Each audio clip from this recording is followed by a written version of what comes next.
Good afternoon. Good afternoon. Welcome along. Bank Holiday Monday.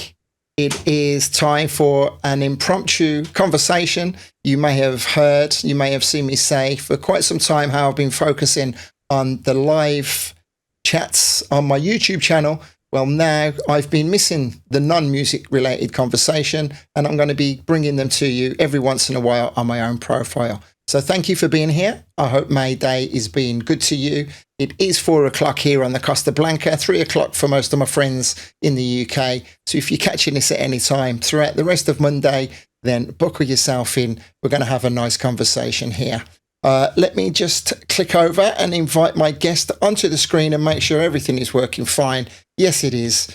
We have Alison Skeat. Hello, Alison. How are you? Hiya. Hello. Always tentative start. I always have to kind of make an excuse for myself by letting everybody know that it is very tentative when I begin, because there's that much different technology at play that it always can cock up. But I think everything is working fine. So did you just take a quick look on your phone and make sure everything was broadcasting okay? Yeah, I'm not fully sure though. I'm not as tech savvy as you. So well, you have a look, because I need to try and make sure that all of these comments are coming through and I can see what everybody's saying, because I've made a rod for my own back. I can't actually see when people do actually start joining us. So it is going to be a tentative start. I'll say that to everybody. And if any of Alison's friends are with us live, then please do feel free to leave a comment. Let me know you can see us. Let me know you can hear us. But we're going to focus on the conversation. You and I, Alison, we are going to be talking about Breaditation. Now, you gave me the title to share, and you want to just repeat what that was? What the bloody hell is Breaditation? I love it. Yeah. I love it. Okay, so we are going to answer that question very shortly, but I think we need to find out about you first, right? For anybody that might not be aware who you are, our paths crossed, I believe, through Vocal Booth Weekender. That's yes. Right. So we've been friends for some time on Facebook now. We've met on several occasions in the sunshine. So tell me a little bit more about yourself, a little bit more about your background. Okay, I'm from Brentwood in lovely Essex, home of Towie, but Towie wasn't there when I was there, so that's where I was born. In 65, I'm 57. I lived there for nearly 30 years. My family's from East London. Then I moved up to East London, and I've been here ever since, near Stratford. Okay, and your main occupation, would you say, generally, or have you had a few? It sounds like you've had a few jobs, right? Oh, I've had so many jobs and a couple of businesses and things like that, and I've been one of those people that's just never, I didn't plan my career, but I've done lots of different nice things, and it's only been kind of into my 50s that I've actually started to plan things. So running Breaditation workshops that's what I want to be doing. That's what I want my full-time job to be. But I'm a single parent, and I'm also super practical, so I can't just sort of jump into this and not have any other money coming in to pay the bills. So I've been building this up it's been quite a while. It's been nearly 5 years, but of course we've had lockdown in the middle, so it's more like 3 really. So you have to do the bread and butter jobs. So I work 4 Pardon days the pun. Oh yeah, I didn't even think about that. Oh yeah, I'll use that one again. So I work 4 days a week at a charity in Canning Town, and I have to set up a project working with older people to pull them in from the community and set up and run a weekly club for them. And so I had to go and knock on doors and find, they called it an over 50s club, Andy. Wow, that's ridiculous to think, Which is right? ridiculous. It's got something to do with funding. The age group goes like 50 to dead. It's crazy. So the youngest person there is 65. And this is an all-day club on a Friday. Well, everybody I know in their 50s is at work, so they wouldn't be going to something like that anyway. And when I first started, I thought, oh, brilliant, we could have teach people DJing and stuff like that. And it's like, no, we're doing knitting and bingo and, that kind of thing. So what do you think the cutoff is? Where is the line between us cool at 50? I think it's fair to say that. Yeah. And then the old age pensioners. Where's the line? Well, I think I actually think there isn't a line. I think society says when you get to this age, you must, sit in a chair and do nothing, and be this old person. And I think people like us are never going to be like that. I've got a friend of mine who's in her 70s and she's a UK tour manager for George Clinton. And, I can't ring her in the morning because she'll be in bed, but I could ring her at 3:00 in the morning because she'll be out at some event. So, we're the sort of people that's the way we sway. But the majority does this, we've partied now. And now it's, now it's time for kids. Now it's time for grandchildren. Now it's time to sit around and do nothing. I guess it all depends on the individual as well. Yeah. But I think it's the expected kind of thing, isn't it, from society that, well, it was. I think that outlook is changing definitely now. And with people like yourself and the workshops that you do and so on. Let me just say, I had a comment from Emily. She says, "Good afternoon." So I know we are live. I know it is working. So that's great. Yay. And I can see it's all recording. So we will be able to share this as well a little later on.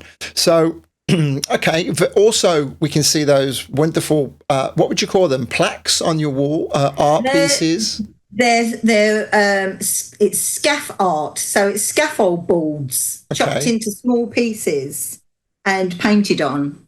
So I am a carpenter's daughter, so I used to make raised beds, that people grow plants in and food in and stuff like that.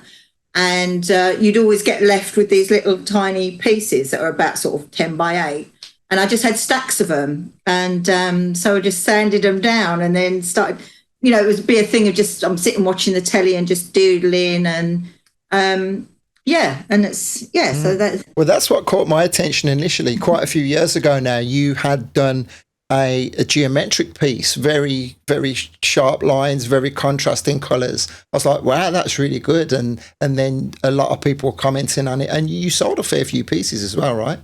Yeah, I did, and that's in the background. Breaditation's in the foreground, but that's something that I do. But I'm trying to not be that. I've always been a person who's done 20 different things, but I found that it confuses people, or they think that you're what do they call that? Jack of all trades. Jack of all trades, master of none. So I'm trying to sort of put breaditation at the forefront. Well, I wanted to paint a picture of the many avenues of creative talent that you have, but we are here to focus on the breaditation.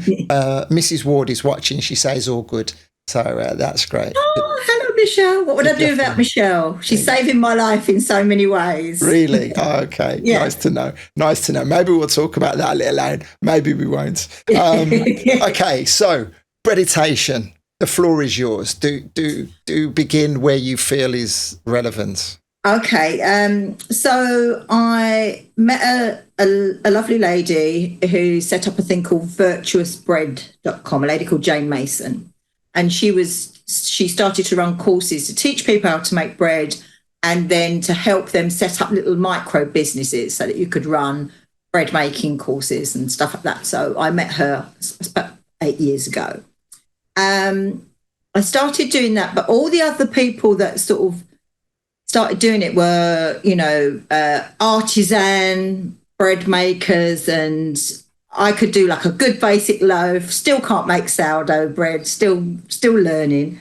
But I was working in a housing association, so I started to take orders for bread in my office. So I would take it in the morning that it was made, so it was still nice and warm, whatever. So I'd get up early, and I might be making like a dozen loaves or 20 loaves or something like that. And one morning, so you've got all the bowls of dough out, they're all proving, fermenting away. And I have a very good friend, Mish, who called me up in tears and said, can I come round? I need to speak to you. And I was like, you can, but I'm in the middle of doing this bread making and you might have to help me. And she was like, okay. So she was going through a very tough divorce and was extremely angry about her ex-husband. So when she came in, this was just sort of all off the cuff. Mm-hmm. So I just said, right, take one of those lumps of dough. And we were in the kitchen. I said, right, you face that way and I'll face this way away from you so you don't feel that, I'm looking at you. I said, and then I need you to beat the hell out of this chunk of dough. Everything that's, really making you angry, anxious, upset, just take it out on the dough and we'll do that. We'll just get on with that. And I sort of left her to it whilst I was doing my bits. And I could, she was like, picking up and crushing it down on the kitchen counter. And I was like, oh, wow. But I, just let her get on with it. And we got through this whole load of bread. And then I said, right, okay, we'll put it in the oven, sit down and have a cup of tea. And I said, right, everything that came up, don't tell me. I mean, we are close friends. We can talk about this, but I said, like, here's a sheet of paper, write it all down. I gave her these little strips of paper. She wrote every thought that came up, wrote it all down.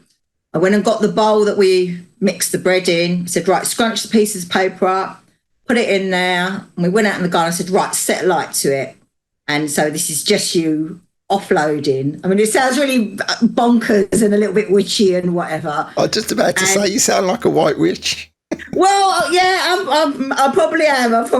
A white witch is only a healer, so, But okay. I know a lot of people, I've met a lot of people, a lot of us have got that in us. Everyone's got it, I think. Anyway, so said, right, come back in. And, some of the bread made, I said, right, I'll make a cup of tea. We had a little bit of bread and jam and whatever. And then she said, is it all right if I just have a quick sleep on the couch? And I was like, yeah, go ahead. Left her to it, went about my business. She slept for 2 hours. And then when she got up, she was like, I feel like this massive weight's been taken off my shoulders. Like, I don't know what you did to me, but I feel brilliant. And then she called me the next day and she was like, feeling even better today. I think you should put that out as some sort of workshop, she said, because I think it's, it could be really helpful. So it's gone from there. And I call it therapy for people who don't like therapy. I'm a person, I've had all sorts of therapy, counselling, talking therapies.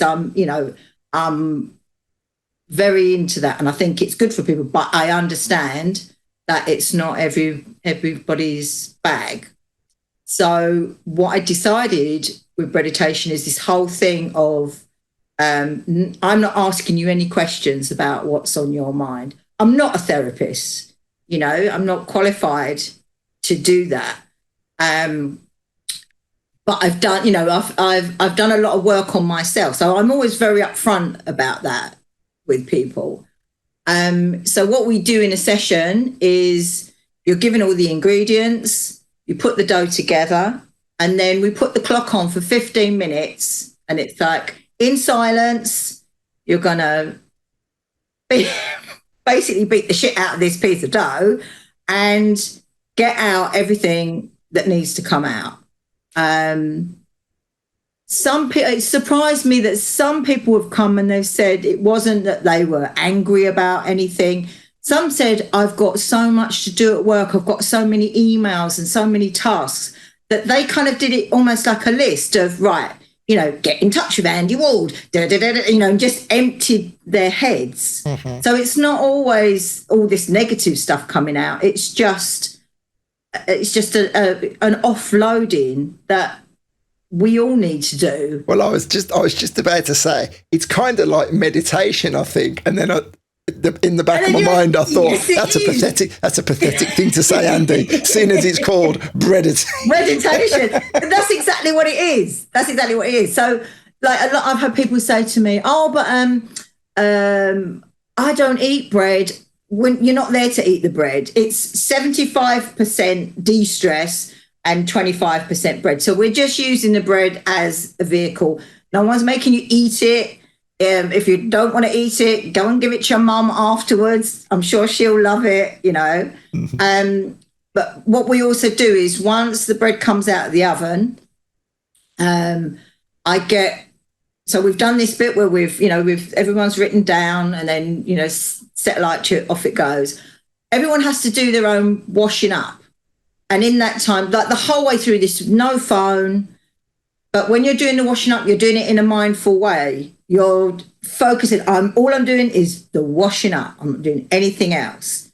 So it's taking, it's 2.5 hours. It's just taking that time out away from your busy day, your busy life, whatever's driving you nuts.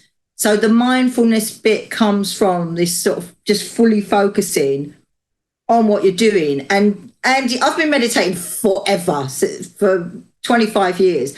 Thoughts always come creeping in. And then you just go, no, washing up, no, beating the dough, and you just push it away, come back.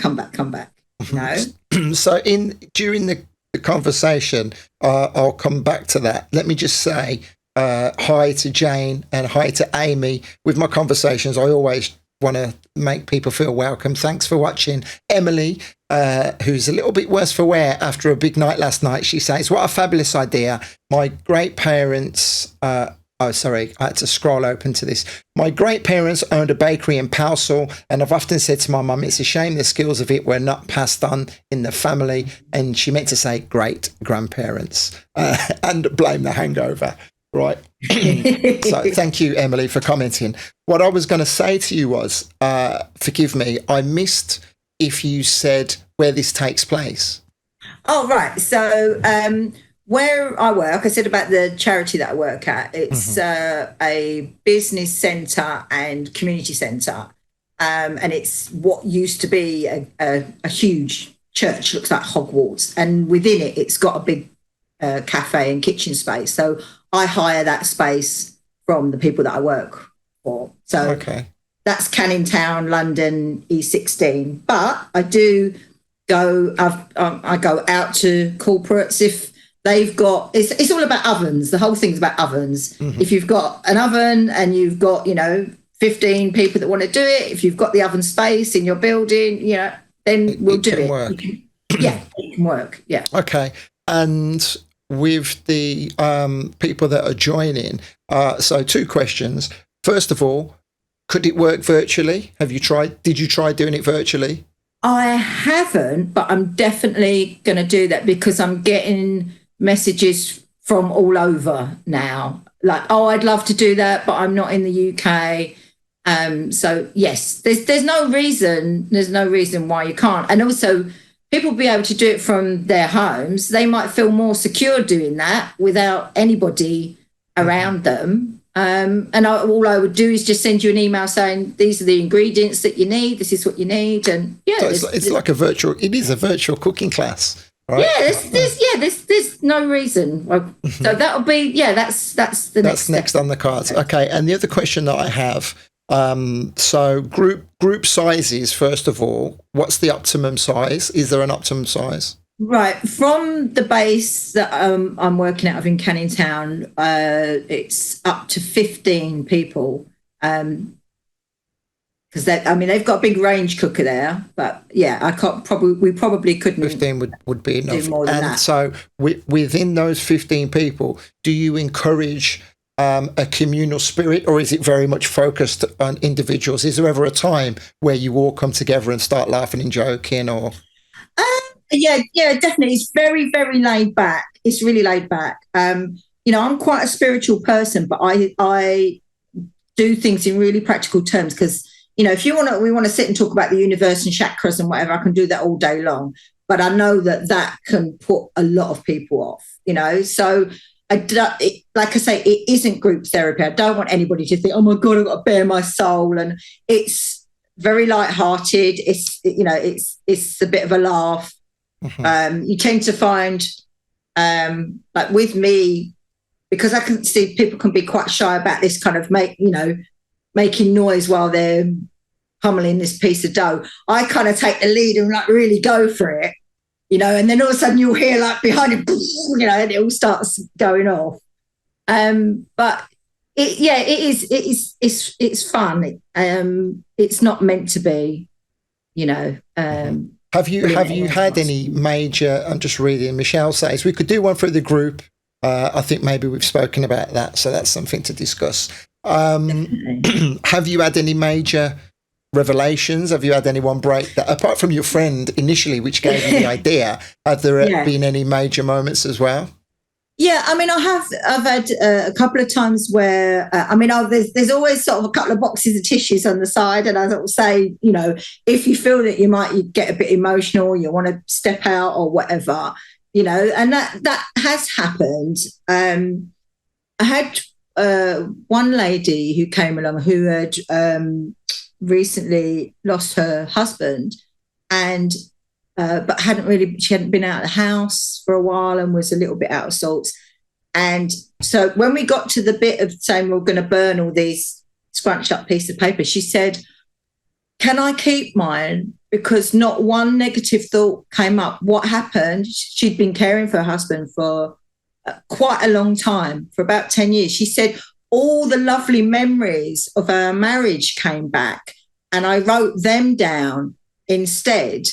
And she said, I hope that wasn't the wrong thing to do. And I was like, no, there's no right or wrong. And I said, no, don't burn them, take them home as their beautiful memories, So she came out of there, she said that she felt a lot lighter and she wasn't she said, I thought I was going to be in bits and crying all the way through. She said, but it's actually been sort of really, really uplifting for me. Wow, that's beautiful. That's a beautiful story. We got our friend joining from New York, Mr. Chris Harris. Good morning, sir. I hope you're well. Hello, Chris. Well, Chris is here. He's listening to your words. I'm trying to open up these comments. And Emily, still commenting, says, this would be great for our service users in our recovery college at work.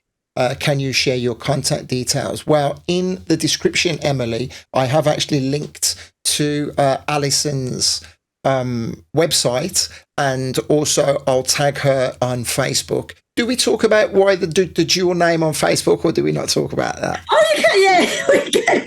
Well, of course, yeah. So on Facebook, you are Donna Felice. Donna Felice. Oh, it's Felice. I was saying Felice. Yes, it's like Italian. Felice means, is it happy as well?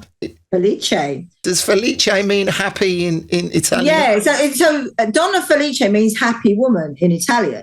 Okay. So I had a Facebook profile as Alison Skeat when we all first started using that. And I was being harangued by an ex. So I started a new profile.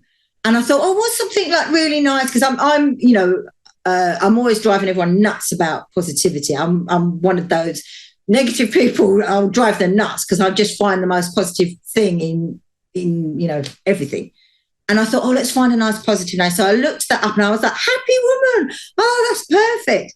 I put it up and invited friends, and they started to send me messages. They were like, Alison, in Italian, that's kind of like, if you look that up, if you look on Facebook, there's lots of Donna Felices, but they're all pole dancers, strippers, and prostitutes. Lovely. They're the happy women that make the men happy. And I was like, oh God. And then everyone said, don't change it, just leave it for a laugh. So that's what it is. So when I came to Vocal Booth, so many of you sort of knew me because I was already sort of following on the page before I went. And then when I met people, they're like, Donna, and I'm not looking round, And I was like, oh, no, I'm Alison. And they were like, oh, I'm really confused. So, I am. Okay, that makes sense now. But I was always, in my head, I was saying Felice, which I knew it was happy. Felice, but I never connected Donna being woman in Italian. Oh, yeah. But that makes sense. So coming back to what I was saying, I'll link Emily with your Facebook profile, also the website. I was talking to you about the website earlier because recently you have, it's not even rebranded. You've launched the branding. Is that right? This is it is a rebrand because I did have a website, but it was kind of not really being used. And then my lovely niece put me in touch with her friend who's got an organisation called Cool People, So they do all your social media marketing. So the images that he took and from videos, then she's rejigged the whole website to sort of match the style that he's put out there. And it's made it a lot more simple. And we didn't have things like, if people wanted to book a website, it was having to sort of come through an email, and it was all a little bit clunky. So now we've got it set up that, you can just click on the website and, put your order on there. But I'm one of these people, Andy, I can't bear it when I see, I'm a tiny little business. I understand for big businesses it's different, but I put my phone numbers on there. And if people are like, I don't understand what this is, or they've got a question, I want them to know that there's a human at the other end of the phone to speak to, So, it's kind of streamlining everything. I've had to learn, we're putting stuff up on Instagram, on TikTok. I didn't know how to use flipping TikTok. So I've had to learn all that. I'm a menopausal woman. The simplest things can be really, really testing. So it's been a minor challenge, but I'm getting there, and it's got to be done. It's how business is done these days. So you can't fall behind, can you? You can't ignore it. Well, it is refreshing to hear you say that, because I deal with so many people who are technophobes and they're afraid to get involved and say, I'm not interested in that. I've still got their pieces of paper with their diaries in front of them and whatever. And it's just, well, that's all well and good, but you have to understand you're missing out on so much more. So fair play, because, that is what I do. And looking into it, you have nailed it. And I think you are going to be able to cover a wide range of age groups and catch people's attention with what you're doing. So keep it up. Let me just go back reading to some of these comments. Amy, our good friend here in Spain, she says, I think this sounds like a good thing for me as someone with ADHD. It sounds like a cool thing to help distract my mind off of things. Now, Amy is a 21-year-old young lady here on the Costa Blanca. So when you do the virtual ones, make sure that you shout about Amy, it. I'm sure she'll be one of your first ones. Yeah, I think if we know that when we speak to people and you say, anybody here, who's not got stress, I don't see anyone putting their hand up. And I think since the pandemic as well, it's been tough for everybody, every age group. I watched my daughter's 18 now. I watched her do her GCSEs from home, on Zoom and whatever, and it's been really tough for all age groups. I've done Breaditation with groups of young people who are young carers, and I hadn't really thought about there being young people that, and this group, the age range, Andy, was like from 6 up to about 16, and they're looking after their parents. It's what a massive responsibility, and that must be really stressful for them. So I've worked with them. I've worked with the older people at the charity that I work at. I've done a few workshops with, Hello Fresh, who do the boxes. Yeah, so they've got a huge base up in Hoxton, and they have training kitchens. So they've got loads of ovens there. And I'd say 90% of their staff are sort of under 35. And, they've all got their own stresses. And even, they ask to have sort of conversations about what stresses them out. I don't always do that, but if a group's open to do it. And so much of their stuff was about, seeing their friends online, and this person's doing better, and this person looks better, and I've got to keep up with this, and I'm not getting as many likes as them. And I was just like, I found it mind blowing. I was like, who gives a damn about that? But you'd be surprised, right? You'd be absolutely surprised. Yeah, and it drops this other level of stress on them. So, everybody's got it. Everybody's got it. Some of us, have stress forever. Some people are anxious all the time. Some of us come in and out. As such a positive person yourself, it would be, I could imagine how it could be difficult to empathise with some of the people's stresses that they have in their lives, because to you, it's like, how do you allow that to get to you, especially with the youngsters and social media. It's all about the expectation. right? Yeah. Well, look, none of us are perfect. I have my moments. Believe me, I have my moments. But I just think it's how you receive it. You know, I'm a bit of a tree hugger. I'm like, right, I'm feeling stressed. Let me go and walk the dog. You know, and take my shoes and socks off. I'm very aware of, right, this is getting on top of me. You know, I'm 7 years into my menopause, and you know, there's times where it's just like, what the hell is going on? But you know, I'm very much of whatever happens to us, it's like, this will pass. This will pass. Mm-hmm. I'm not Pollyanna where I'm just like, yay, you know, and I don't think it's right to sort of just ignore it either. I've had people say that, oh, well, you know, you can't just, you know, you're being positive and that means you're not taking these things on board.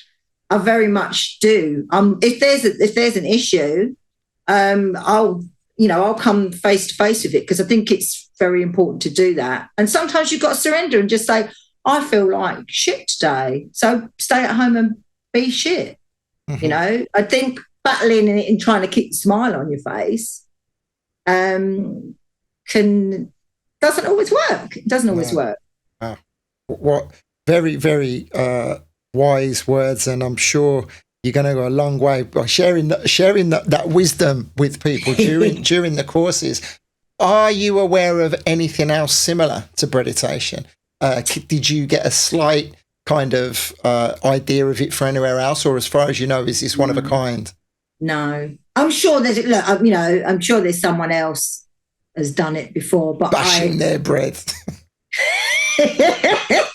Bashing their baps, yeah. No, there you go. There's a t-shirt idea. There you go. Bash your baps, yeah. I could, you know, it's definitely got a lot of traction. I could see you sat. I mean, you present yourself incredibly. You could be sat on the sofa and on This Morning or whatever it's called, Good Morning or whatever, on Lorraine, telling people about this. You only need to hit it right with the media, and you know you'll skyrocket. And there's no reason why it can't scale up. You know, Dragon's Den. I'll see you on Dragon's Den even, you know. Well, yeah. So a couple of people said that to me, but I always think, oh, God, they'll, you know, when they start throwing figures at you and, you know, what are your projections? And I'll be like, you know. But I am a person that I've been quite a procrastinator. I'm like, I want everything to kind of be, you know, perfect before I put it out there. But you can just finesse and never do it. So, you know, I have an analysis paralysis, that is called. Is it now? Oh, I like that. Yeah, analysis paralysis. Yeah. Amy is asking, may I ask, Alison, have you ever worked with people in my age group with autism or ADHD? I haven't, but I'm more than open to work with everybody. What I tend to do is, if I work with groups, because I'm not qualified to work with different groups, what I would tend to do, like I mentioned earlier about working with the young carers, they come along with someone from their service. So if it was something like that, if there was somebody that was kind of representing Amy and people that she knows, then yeah, I would do that. I would do that. But because it's not an actual medical practice, if that's the right phrase I'm trying to find. There's no real restrictions as to what you can and can't do. You're not, you know, moonlighting as someone with qualifications that you don't have. No, exactly. So I don't think that it would be a problem. I don't think so. Mm-hmm. All my screen just changed then. Oh, it's back again. That's all good. Okay, well, thank you everyone for the questions. Is there anything else that we haven't covered that you'd like to cover about Breaditation? I'll just say that I have got 2 workshops coming up in London, in Canning Town, E16. Got one they're both Sundays. I've got one on the 14th of May and one on the 28th of May. It's a 2.5-hour session. It's 30 quid per head.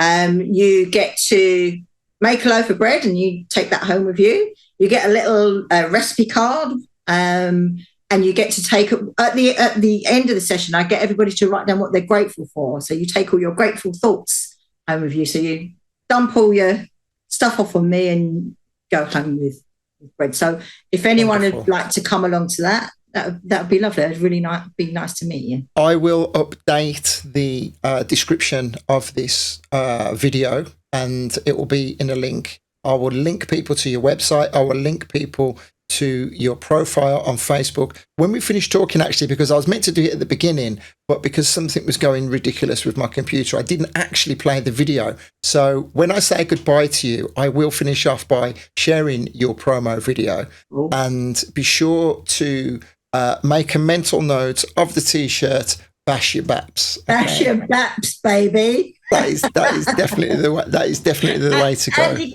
can I just say, it's really, really kind of you to approach me to do this, because a lot of people wouldn't. And I think it's a really, really nice thing for you to do for me. And I'm really grateful. You're more than welcome. It's part of my joy to just, continue to practice what I'm doing here, but also to shed light on things that I believe bring a lot of value to people. And you're definitely doing that. And it is a bank holiday Monday. I always say when we go live on Facebook, it is difficult to try and grab people's attention immediately, but this video will be live for people to see for days and weeks to come. So I'm sure you're going to get a lot of good traction from it.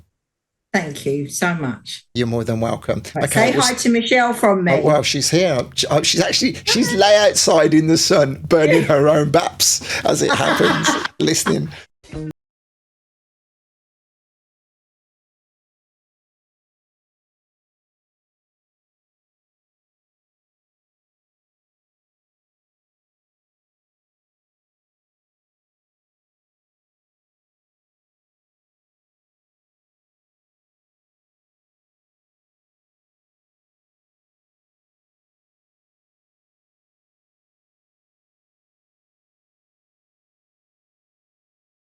You can get involved.